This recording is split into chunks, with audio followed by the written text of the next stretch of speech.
Bismillahirrahmanirrahim. Assalamu alaikum. So our next topic for electrotherapy series is infrared radiation. So let's start. सबसे पहले हम देखते हैं infrared radiations क्या होती हैं. इंफ्रारेड रेस क्या होती हैं? इलेक्ट्रोमैग्नेटिक वेवलेंथ होती है, वेव्स होती हैं जिनकी वेवलेंथ होती है बिटवीन 750 टू 4 लाख नैनोमीटर. अब कोई भी हॉट बॉडी इंफ्रारेड रेज जो है रिमिट कर सकती है, जैसे कि सन हो गया, गैस फायर हो गया, कोल फायर हो गया, इलेक्ट्रिक फायर हो गई, हॉट वाटर पाइप्स, ये सारी बॉडीज़ जो हैं ये इंफ्रारेड रेज इमिट कर सकती हैं. और फिजियोथेरेपी डिपार्टमेंट में बहुत सारे इंफ्रारेड जनरेटर्स जो हैं उसकी डिफरेंट टाइप्स हम यूज़ करते हैं फॉर ट्रीटमेंट. इस डायग्राम की बात करें तो it is a infrared lamp जो हम क्लिनिकली यूज़ करते हैं फॉर थेरापेटिक पर्पस. ये डायग्राम मैंने आपकी बुक क्लेटन से ली हुई है. ये भी इंफ्रारेड लैम्प जो है एक स्टैंड के ऊपर फिक्स किया हुआ है. जनरेटर और उसकी टाइप्स की बात करें तो दो मेन ग्रुप होते हैं जनरेटर के. एक होता है ल्यूमिनस, दूसरा होता है नॉन ल्यूमिनस. ल्यूमिनस का मतलब है कि जो लाइट देता है या शाइन करता है. नॉन ल्यूमिनस जनरेटर जो है सिर्फ इंफ्रारेड रेज प्रोवाइड करता है, जबकि जो ल्यूमिनस वाला है वो इमिट करता है विजिबल रेज भी, अल्ट्रावायलेट रेज भी, और इंफ्रारेड तो वो इमिट करता ही करता है. अब हम ल्यूमिनस जनरेटर और नॉन ल्यूमिनस जनरेटर कहाँ कहाँ यूज़ करते हैं. अगर हम ट्रीटमेंट करें ल्यूमिनस जनरेटर तो उसको हम ऑफन रेफ़र करते हैं या कहते हैं रेडिएंट हीट. इंफ्रारेड जो है वो अप्लाई की जाती है कि ऐसी रेडिएशन जो नॉन ल्यूमिनस सोर्स से आ रही है. लेकिन ये मिसलीडिंग टर्म्स हैं, क्योंकि इंफ्रारेड रेज जो यूटिलाइज़ की जाती हैं दोनों टाइप्स के साथ, ये हीट प्रोड्यूसिंग रेज होती हैं, हीट प्रोड्यूसिंग रेज को प्रोड्यूस करती हैं. अब सबसे पहले non luminous generator. Simple type of element जो इंफ्रारेड रेज प्रोड्यूस करता है, उसमें कॉइल ऑफ वायर होती है जो सिलेंडर के ऊपर जो है वूंड होती है. वो सिलेंडर होता है इंसुलेटिंग मटेरियल के, जैसे फायर क्ले या पोर्सलेन. इलेक्ट्रिक करंट जो है वायर से पास किया जाता है और हीट प्रोड्यूस होती है.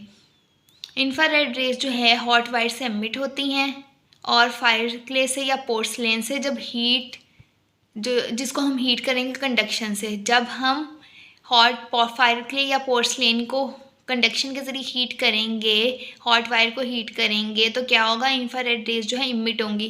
कुछ विजिबल रेज भी प्रोड्यूस होती है इंफ्रारेड रेज के साथ. जब एलिमेंट जो है वो हॉट ग्लो, रेड ग्लो करेगा, इट मीन्स कि ये जो है वो परफेक्टली नॉन ल्यूमिनस टाइप का एलिमेंट है जो हम यूज़ कर रहे हैं. अब जो हमारी कॉइल ऑफ वायर है उसको हमने कहाँ फिक्स करना है. हमने उसको फायर क्ले के अंदर एम्बेडेड कर देना है या फायर क्ले की प्लेट के पीछे जो है उसको रख देंगे. और जो रेस की एमिशन होती है वो सारी की सारी फायर क्ले से होती है, जिसको हम कॉमनली ब्लैक पेंट करते हैं ताकि बहुत थोड़ी विजिबल रेज जो हैं वो प्रोड्यूस हों. अब जो हमारे एलिमेंट की दोनों टाइप्स हैं उसको हम सर्किट से कनेक्ट करते हैं. कैसे? स्क्रू कैप डिवाइस के ज़रिए, और प्लेस कर देते हैं फोकल पॉइंट के ऊपर स्फेरिकल रिफ्लेक्टर में. या फिर वो रिफ्लेक्टर जो दो तरह का हो सकता है, या तो स्फेरिकल होगा या फिर पैराबोलिक होगा. रिफ्लेक्टर जो है उसको हम स्टैंड के ऊपर लगा देते हैं. इसकी पोजीशन जैसे हमें चाहिए हो, जैसे नीड हो वैसे एडजस्ट कर देते हैं. एक तीसरी टाइप का नॉन ल्यूमिनस जनरेटर भी फिजियोथेरेपी डिपार्टमेंट में यूज़ होता है. उसमें स्टील ट्यूब जो है यूज़ होती है जिसका डायमीटर 8 नैनोमीटर होता है. जो स्पाइरल वायर होती है उसको हम एम्बेडेड करते हैं इलेक्ट्रिकल इंसुलेटर के ऊपर, जो हीट का गुड कंडक्टर होता है. करंट जो है वो सेंट्रल वायर से पास करते हैं, हीट प्रोड्यूस होती है जो कंडक्ट हो जाएगी इंसुलेटर से स्टील ट्यूब में, और इंफ्रारेड रेज जो हैं वो एमिट होंगी. ट्यूब जो है उसको हम 2 से 3 लार्ज टर्न्स में बेंड कर देते हैं और माउंट कर देते हैं सुटेबल रिफ्लेक्टर के ऊपर. सारे नॉन ल्यूमिनस एलिमेंट जो हैं उसको थोड़ा टाइम चाहिए हीटअप होने के लिए, ताकि वो रेज जो हैं इमिट कर सकें और मैक्सिमम इंटेंसिटी पे भी पहुंच सकें. इसलिए उनको थोड़ा सा टाइम चाहिए होता है हीटअप के लिए. अब फर्स्ट टाइप के एलिमेंट जो डायरेक्टली रेज जो है इमिट करते हैं वायर से, उनको 5 मिनट चाहिए हीटअप होने के लिए, जबकि दूसरे एलिमेंट जो है उनको लॉन्गर टाइम चाहिए होता है. उनको 10 मिनट भी लग सकते हैं, 15 मिनट भी लग सकते हैं. उनकी कंस्ट्रक्शन के अकॉर्डिंग जो है डिपेंड करता है कि उनको कितना टाइम चाहिए. इसीलिए जब हमने ट्रीटमेंट करना है तो ट्रीटमेंट टाइम से कुछ टाइम पहले हमने लैंप ऑन कर देना है ताकि वो हीट अप हो जाए। और जितने भी लैंप्स हमने यूज़ करने हैं उनकी कंस्ट्रक्शन इस तरह से करनी है, रिफ्लेक्टर और दूसरे पार्ट जो हैं वो ज़रूरत से ज़्यादा हॉट ना हो जाए यूज़ करते हुए। और एक वायर गार्ड इसमें यूज़ करना है ताकि डायरेक्ट कांटेक्ट से प्रिवेंट कर सके एलिमेंट के साथ। नॉन ल्यूमिनस एलिमेंट जो है इंफ्रारेड रेस प्रोड्यूस करता है जिसकी वेवलेंथ की रेंज होती है 15,000 टू 750 नैनोमीटर और लेस। और कुछ विजिबल रेज भी एमिट होती हैं। मैक्सिमम एमिशन किस रेंज में होती है? 4000 नैनोमीटर की रेंज में मैक्सिमम एमिशन होती है। Second type of generator is luminous generator. अब बिन जनरेटर से जो रेस प्रोड्यूस होती हैं या इमिट होती हैं वो एक या एक से ज़्यादा लैंप से प्रोड्यूस होती हैं। इनकैंडिसेंट लैंप हम यूज़ करते हैं। इनकैंडिसेंट लैंप में क्या होता है, एक वायर फिलामेंट होता है, उसको हम ग्लास ट्यूब के अंदर बंद कर देते हैं। उसको फिर हम इवैक्यूएट भी कर सकते हैं या उसमें कोई इनर्ट गैस डाल देंगे लो प्रेशर के ऊपर। जो हमारी फिलामेंट ऑफ कॉइल है वो फाइन वायर की होगी और टंगस्टन से मिली होगी। ये मटेरियल हम क्यों यूज़ करते हैं? क्योंकि ये टॉलरेट कर सकता है रैपिड हीटिंग एंड कूलिंग को, इसलिए हम टंगस्टन जो है वो यूज़ करते हैं फिलामेंट ऑफ कॉइल का मटेरियल। अब एयर की एक्सक्लूजन जो है वो ऑक्सीडेशन नहीं होने देती एलिमेंट की, और इलेक्ट्रिक करंट जो है वो उसका पैसेज फिलामेंट से जब होगा हीट प्रोड्यूस होगी, इंफ्रारेड, विजिबल और कुछ अल्ट्रावायलेट रेज जो हैं वो प्रोड्यूस होगी। स्पेक्ट्रम होता है 350 टू 4000 नैनोमीटर, और जो ग्रेटेस्ट प्रोपोर्शन जिस रीजन में वेवलेंथ की प्रोड्यूस होता है वो है 1000 नैनोमीटर। फ्रंट ऑफ बल्ब को अक्सर हम रेड जो है वो कर देते हैं ताकि शॉर्टर विजिबल अल्ट्रावायलेट रेज जो हैं उसको हम फिल्टर आउट कर सकें।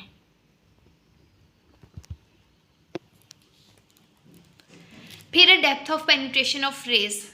ये किस चीज़ पे डिपेंड करती है? दो चीज़ों पे डिपेंड करती है। एक इसकी वेवलेंथ के ऊपर, दूसरा कौन सी मटेरियल, किस नेचर का मटेरियल हम यूज़ कर रहे हैं।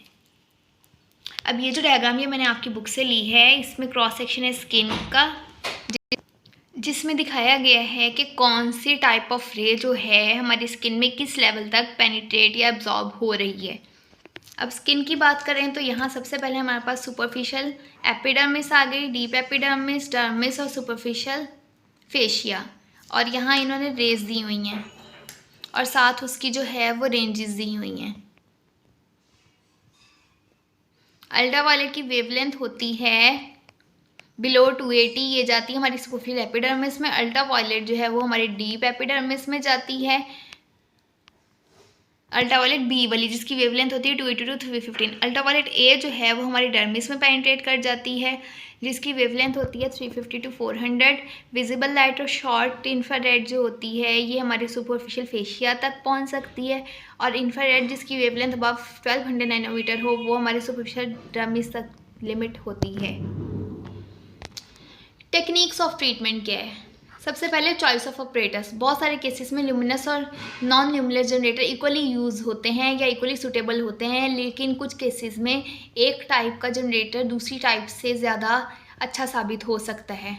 जहाँ भी एक्यूट इन्फ्लेमेशन हो, रीसेंट इंजरी हुई हो या रेज का हमने सिडेटिव इफेक्ट लेना हो तो वहाँ जो है नॉन ल्यूमिनस जनरेटर ज़्यादा इफेक्टिव होता है ताकि पेन को रिलीव कर सकें। और जहाँ लियन हुई हो, क्रॉनिक टाइप की लियन हो, काउंटर इफेक्ट हमने लेना हो तो शॉर्टर रेज जो हैं वो ज़्यादा वैल्यूएबल होती हैं, और इस केस में हम ल्यूमिनस जनरेटर चूज़ करते हैं। और जनरेटर जो है हमने सेलेक्ट करना है for area to be treated उसके हिसाब से, और अपनी कंडीशन के अकॉर्डिंगली जो है हमने सेलेक्ट करना होता है। अगर सिर्फ बॉडी की एक सरफेस जो है उसको हमने लैंप से रेडिएशन देनी है तो ऐसा लैंप यूज़ करेंगे जिसमें सिर्फ एक सिंगल एलिमेंट होगा, उसको हम रिफ्लेक्टर के ऊपर माउंट कर देंगे और फिर वहाँ जो है उसको रेडिएशन देंगे। लेकिन अगर सेवरल एस्पेक्ट्स को ट्रीट करना है, टनल बाथ ज़्यादा इफेक्टिव होता है क्योंकि टनल बाथ का जो टेम्परेचर होता है वो हायर होता है दूसरे लैंप से। ये एडवांटेज होता है और क्रॉनिक लियन को ट्रीट करने के लिए बेस्ट ऑप्शन है। लेकिन लैंप को यूज़ करने से पहले हमने इसको चेक करना है कि वो सही से काम कर रहा है कि नहीं कर रहा है। और नॉन ल्यूमिनस जनरेटर जो हैं उसको जो हमारा ट्रीटमेंट टाइम है उससे कुछ टाइम पहले हमने ऑन कर देना है ताकि वो हीटअप हो जाए और अच्छे से रेज जो है वो एमिट कर सकें। प्रिपरेशन ऑफ पेशेंट में ये है कि जो हमारा फैक्ट्री पार्ट है वहाँ से क्लॉथ रिमूव कर देने हैं। पहली अटेंडेंस पे स्किन की sensation to heat and cold check कर लेनी है। सेंसेशन अगर डिफेक्टिव हैं तो फिर हम ट्रीटमेंट अप्लाई नहीं करेंगे। वेजोमोटर रिस्पॉन्स जो है फैक्ट्री एरिया में लेस होगा। हीट जो है वो तेज़ी से कैरी अवे नहीं होगी। पेशेंट को वार्न कर देना है कि वो कंफर्टेबल होना चाहिए, कंफर्टेबल किस्म की वार्मथ उसको मिले। अगर जो है हीटिंग ज़्यादा हो रही है तो उसने फ़ौरन रिपोर्ट करना है, कोई भी अनकम्फर्ट अनईजीनेस हो रही है, क्योंकि ये कोई बर्न वगैरह कॉज कर सकती है। उसने लैम्प को टच नहीं करना है पेशेंट ने, या पेशेंट जो है लैम्प के करीब नहीं जाएंगे। पेशेंट कंफर्टेबल होना चाहिए, उनको फुली सपोर्ट करना है और उन्होंने अनडुली मूव नहीं करना during treatment. Arrangement of lamp and patient. अब लैम्प को हमने इस तरह से पोजीशन करना है कि जो हमारा एरिया है उसके सेंटर के ऑपोजिट हो, ट्रीटमेंट एरिया के सेंटर के ऑपोजिट हो। रेज जो है राइट एंगल के ऊपर स्ट्राइक करें, इससे क्या होगा, मैक्सिमम एब्जॉर्प्शन होगी, ज़्यादा अच्छा इफेक्ट मिलेगा। डिस्टेंस ऑफ लैम्प जो है फ्रॉम पेशेंट मेजर कर लेना है कि डिस्टेंस कितना होता है। यूजली 75 या 50 सेंटीमीटर होता है। जनरेटर के आउटपुट के अकॉर्डिंगली सेलेक्ट करेंगे। ख्याल करना है कि पेशेंट का फेस जो है वो एक्सपोज ना हो रेज को, और अगर पॉसिबल नहीं है कि फेस जो है उसको हम दूर रख सकें तो क्या करना है, आइज़ जो है उसको प्रोटेक्ट करना है ताकि किसी भी किस्म का हार्म या डैमेज हमारे आइज़ को ना हो सके। Application of infrared treatment. अब जब भी हमने एक्सपोजर करवाना है, इंटेंसिटी जो है लो रखनी है, लेकिन 5 से 10 मिनट बाद जब वेजोडाइलेशन हो जाएगी, ब्लड फ्लो इस्टेब्लिश हो जाएगा, स्ट्रेंथ जो है रेडिएशन की इंक्रीज़ कर देनी है। ये हम कैसे अचीव करेंगे, लैम्प को पेशेंट के करीब ले जाएंगे या फिर वेरिएबल रेजिस्टेंस जो है उसको एडजस्ट करके भी हम ये अचीव कर सकते हैं। फिजियोथेरेपिस्ट जो है उसने ट्रीटमेंट सेशन में वहीं पास ही रहना है। अगर ओवर हीटिंग हो रही है तो रेडिएशन की इंटेंसिटी कम कर देंगे। अगर रेडिएशन एक्सटेंसिव है, स्वेटिंग होगी, ताकि जो भी अनड्यू राइज आ रहा है हमारे बॉडी टेम्परेचर में उसको काउंटर कर सकें या उसको बैलेंस कर सकें, उसको कंपनसेट कर सकें। स्वेटिंग को इंकरेज करना है। कैसे इंकरेज कर सकते हैं, ड्यूरिंग ट्रीटमेंट पेशेंट को पीने के लिए पानी दे सकते हैं। एक्सपोजर के एंड के ऊपर स्किन रेड होगी लेकिन ज़्यादा नहीं होनी चाहिए, और एक्सटेंसिव रेडिएशन के बाद पेशेंट ने फ़ौरन नहीं उठना है या फ़ौरन जो है वो कोल्ड प्लेसेस में नहीं जाना है। क्यों फ़ौरन उठेगा, क्या हो सकता है, वो गिर सकता है या उसको कोई इंजरी वगैरह हो सकती है, उसको चक्कर आ सकते हैं। इसलिए हमने उसको थोड़ी देर जिस पोजीशन में ट्रीटमेंट वो ले रहा था उसी पोजीशन में रहने देना है। ड्यूरेशन और फ्रिक्वेंसी की बात करें, एक्यूट इन्फ्लेमेशन रीसेंट इंजरीज़ के केस में या वुंड्स को ट्रीट करने के लिए 10 से 15 मिनट काफ़ी होते हैं, लेकिन दिन में काफ़ी बार हम देंगे। लॉन्गर एक्सपोजर जो है हम यूज़ करते हैं, मतलब 15 मिनट से ज़्यादा टाइम हम ट्रीटमेंट चूज़ करते हैं जब क्रॉनिक कंडीशन हो तब। थेरेपेटिक यूजेस की बात करें तो pain relief, muscle relaxation, increase blood supply. अब सबसे पहले पेन रिलीफ। इंफ्रारेड अच्छा ऑप्शन है पेन को रिलीफ करने के लिए। जब हीटिंग माइल्ड होगी, पेन रिलीफ जो है सिडेटिक इफेक्ट होगा और पेन रिलीफ मिलेगी सुपरफिशियल सेंसरी नर्व एंडिंग्स पे जब हीट माइल्ड होगी। अच्छा, पेन क्यों होता है, क्योंकि वहाँ वेस्ट प्रोडक्ट्स जो हैं वो एक्युमुलेट हो जाते हैं टिश्यूज़ में, तो उसकी वजह से पेन होता है। हमने क्या करना है, हम हीटिंग के ज़रिए वहाँ का ब्लड फ्लो जो है वो इंक्रीज़ कर देंगे। अब ब्लड फ्लो इंक्रीज़ हुआ है, वो ब्लड अपने साथ जो है ये सारी अनवांटेड या वेस्ट प्रोडक्ट्स ले जाएगा, क्योंकि ये वेस्ट प्रोडक्ट्स पेन कॉज करेंगी। जब वो वहीं नहीं रहेंगी तो पेन रिलीफ में हेल्प मिलेगी। सेकेंड हमारा थेरेपेटिक यूज़ है मसल रिलैक्सेशन।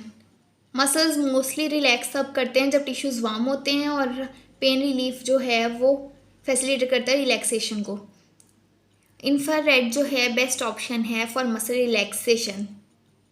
उसके साथ साथ जो है मसल स्पैज़म को भी ये रिड्यूस करता है अगर वो एसोसिएट है किसी इंजरी के साथ या फिर इन्फ्लेमेशन के साथ।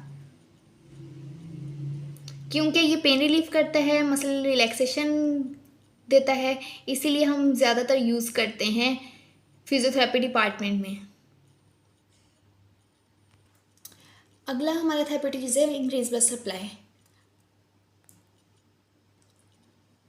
अब हम इंफ्रारेड यूज़ करते हैं तो क्या होगा, सुपरफिशियल टिश्यूज़ जो हैं वो हीट होंगे, वहाँ ब्लड सप्लाई जो है वो अच्छी होगी। ब्लड सप्लाई अच्छी होगी तो वहाँ हीलिंग जो है वो ज़्यादा अच्छे से होगी।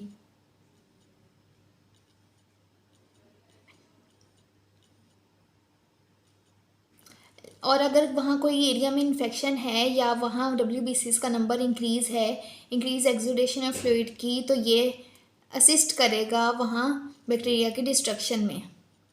आर्थरेटिक जॉइंट्स के लिए हम ज़्यादातर यूज़ करते हैं, या दूसरी इन्फ्लेमेटिक लीजन्स के लिए, या इंजरी के आफ्टर इफ़ेक्ट्स के बाद भी इंफ्रारेड एक बेस्ट ऑप्शन है, ताकि पेन रिलीफ कर सके, मसल स्पैज़म को दूर कर सकें। इसका सबसे इम्पॉर्टेंट थेरेप्यूटिक यूज़ ये है कि एंटीडोट होता है for excessive ultraviolet radiation. Dangers की बात करें तो बर्न हो सकता है अगर एक्सेसिव हीटिंग हो गई है, अगर हमने लैंप जो है ज़्यादा करीब रख दिया या पेशेंट ज़्यादा करीब मूव कर गया है, तो क्या होगा, ज़्यादा रेडिएशन की वजह से, ज़्यादा एक्सपोजर की वजह से बर्न हो सकता है, इलेक्ट्रिक शॉक लग सकता है। अगर पेशेंट ने जो है वो सर्किट को टच कर दिया है, लैंप को टच कर दिया है, गैंग्रीन हो सकता है अगर वहाँ एरिया की आर्टेरियल सप्लाई डिफेक्टिव है, हेडेक हो सकता है, फेंटनेस हो सकती है, आइज़ को इंजरी हो सकती है। कॉन्ट्राइंडिकेशंस की बात करें तो हमने कहाँ कहाँ अप्लाई नहीं करना है। कॉन्ट्रा इंडिकेटेड होता है ऐसे एरियाज़ में जहाँ की आर्टेरियल ब्लड सप्लाई डिफेक्टिव है, कहाँ गैंग्रीन होने का खतरा हो सकता है। उसके बाद अगर हेमरेज का डेंजर है तो भी हम रेडिएशन नहीं करेंगे इंफ्रारेड से। डिफेक्टिव स्किन सेंसेशन एरिया में नहीं करेंगे, और ऐसे एरिया में जहाँ लिनीमेंट जो है वो रिसेंटली यूज़ की है। Thank you so much.